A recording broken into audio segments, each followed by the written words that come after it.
Are you bending over backward trying to be nice to everyone, while making life miserable for yourself?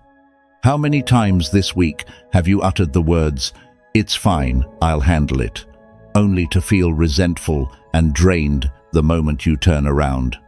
How many times have you nodded yes to something you hated, simply because you were terrified of being judged as selfish or difficult? We grew up believing that being a good person means always being polite, always being available. But rarely does anyone tell you this. Kindness without boundaries isn't virtue. It is teaching people how to take advantage of you. They compliment you on how easygoing you are, and then they throw their heavy burdens right onto your shoulders. Today, I am not here to tell you to become rude or self-centered.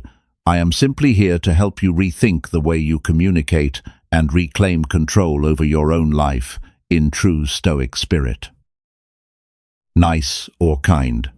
Why is it that the harder you try to be a good person, the more exhausted you feel? Because we are confusing two very different things, being nice and being truly kind. That superficial niceness you try to maintain every single day, that word nice, is nothing more than a shell. It cares about appearances. It fears conflict. It craves nothing more than fake harmony. When your boss dumps extra work on your desk right before clocking out, and you force a smile saying, "Sure, I can do that. That is nice." When a co-worker disrespects you, and you swallow your anger saying, "It's no big deal, that is nice." But take a look. Nobody uses the word nice to describe someone they truly value. You don't call your closest soulmate or your parents a nice, pleasant acquaintance. The word is weightless. It lacks depth entirely. Kindness, on the other hand, is completely different. Kindness stems from genuine connection and deep respect. Kindness is when you respect the other person and respect yourself enough to speak the truth, even if that truth isn't pleasing right away. Nice is watching a friend make a terrible mistake and nodding along just to keep them happy. Kind is pulling them aside and telling them straight, "I care about you, but what you're doing right now is not okay." Nice chooses short-term comfort. Kind chooses long-term honesty. The philosopher Epictetus once remarked that if you wish to live by principle, you must be willing to let others think you are cold or detached. If you stay obsessed with maintaining the image of the easygoing person in everyone's eyes, you are doing nothing but draining yourself to extinction. The hollow tree. When you lose yourself, take a moment and reflect. How long has it been since you spoke what you truly thought? Here is an undeniable truth. Many ancient trees in the forest don't die from fierce storms. They collapse because they are hollowed out from the inside. On the outside, the bark still looks lush and green. Passers-by still assume it stands unshakable.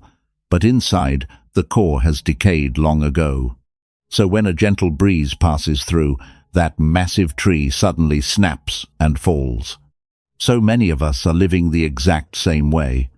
Every time you say yes when your heart screams no, you drain a little bit of your own energy. Every time you nod along to unreasonable demands, you erode your own boundaries.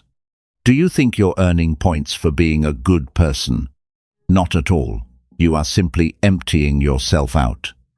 You try so hard to be polite to colleagues, to strangers, even to people who don't respect you at all, yet you abandon your own emotions. Stoicism offers a grounded perspective on this.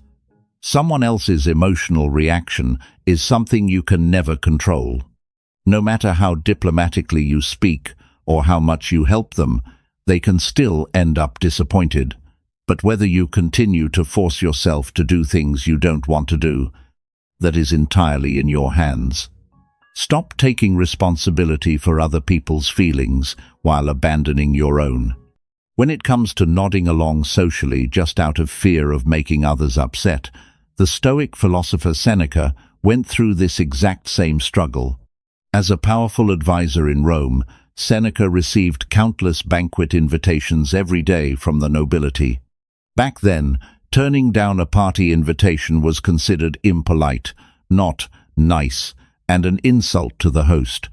At first, Seneca accepted them because he didn't want to displease anyone.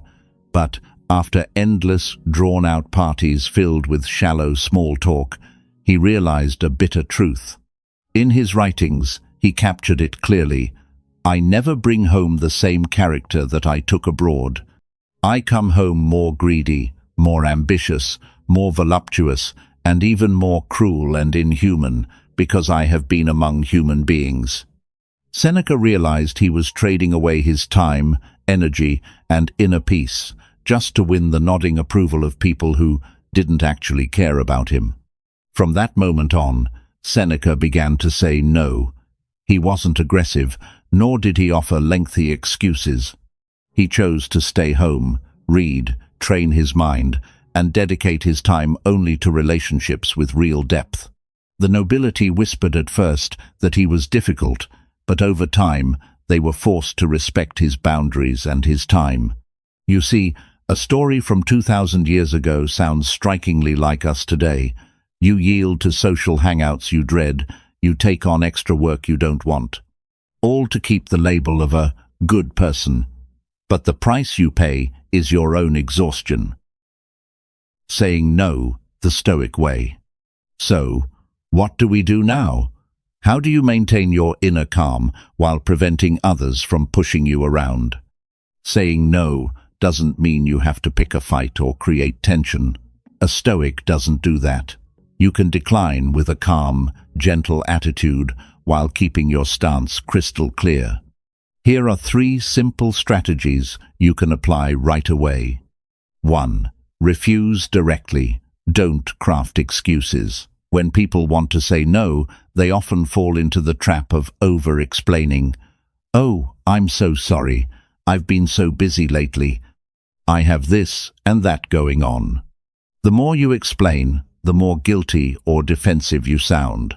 And that gives people an opening to push back and convince you otherwise. Practice keeping it short. "Thank you for thinking of me, but I won't be able to make it this time." That's it. Stop right there. If they press you for a reason, simply reply with composure. "I have other plans." That plan could simply be staying home to rest, and you owe no one an explanation. 2. Use the phrase, "to be honest." Instead of overthinking how to sound diplomatic, bring the conversation back to straightforward honesty. When someone dumps an unreasonable task on you, say, "To be honest, this doesn't align with my current priorities," or, "To be frank, I'm not comfortable taking this on." This approach is remarkably respectful. You aren't being aggressive, nor are you putting yourself down. You are simply establishing a clear boundary. 3. Prioritize yourself. Whenever you are about to nod yes, out of obligation, remember the words of Marcus Aurelius, "If it is not right, do not do it. If it is not true, do not say it."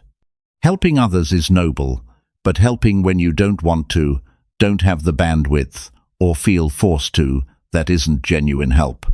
That is just people-pleasing and being dishonest with yourself. Let's wrap up what we've talked about today. Don't confuse superficial niceness with genuine kindness. Stop living like a hollow tree, looking fine on the outside while completely exhausted within. Learn to say no cleanly and decisively without offering unnecessary excuses. Life is simply too short to spend it pleasing everyone. Someone out there will always dislike you, no matter how agreeable or easygoing you try to be. So it is far better to be seen as a person of principle, even if a bit firm, than to say yes to everything, only to come home at night feeling resentful and drained. Start saying no to what you do not want. That is the exact moment you begin taking control of your life. Remember, tone down the superficial niceness and start living more authentically. If you're looking for a place to train your mind and maintain a calm composure in a turbulent world, welcome to the Stoic Path. Hit that subscribe button so you don't miss our upcoming conversations. I wish you a peaceful evening.